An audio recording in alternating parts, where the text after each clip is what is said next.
नमस्कार दोस्तों, आज हम कुछ ऐसे वचनों पर चर्चा करेंगे जो हमारे दैनिक जीवन में प्रेरणा का स्रोत बन सकते हैं। पहला वचन मैं आपके साथ साझा करना चाहता हूँ, वो है नीति वचन 11:27 से। जो यत्न से भलाई करता है वो औरों की प्रसन्नता खोजता है, परंतु जो दूसरे की बुराई का खोजी होता है उसी पर बुराइयां पड़ती है। ये वचन कितना सटीक है। इसका अर्थ है कि हमारे कर्म का फल हमें मिलता है। जब हम दूसरों की भलाई चाहते हैं तो हमारे जीवन में भी प्रसन्नता आती है।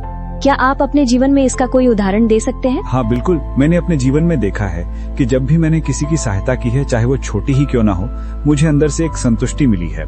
एक बार मैंने एक बुजुर्ग व्यक्ति की सड़क पार करने में मदद की और उनके आशीर्वाद ने मुझे पूरे दिन प्रसन्न रखा। आप अपने अनुभव साझा करें। मेरे साथ भी ऐसा ही हुआ है।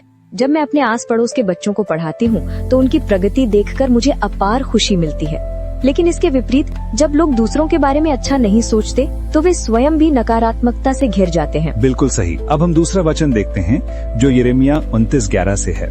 तुम्हारे भविष्य के प्रति जो मेरी योजना है वो लाभ की है और आशा से भरी है। ये वचन हमें कैसी आशा देता है? ये वचन हमें बताता है कि परमेश्वर हमारे जीवन के लिए अच्छी योजना रखते हैं।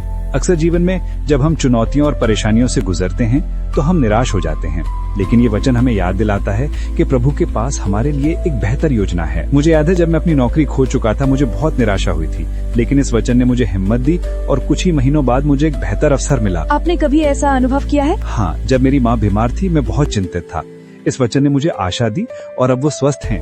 ये वचन हमें सिखाता है कि हम अपने जीवन की हर परिस्थिति में आशावादी रहें। अब हमारा तीसरा वचन है प्रेम के बारे में। 1 कुरिन्थियों 13:4-8 में लिखा है, प्रेम धीरजवंत है और कृपालु है।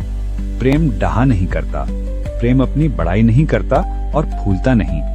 प्रेम सब बातें सह लेता है, सब बातों की प्रतीति करता है, सब बातों की आशा रखता है, सब बातों में धीरज धरता है।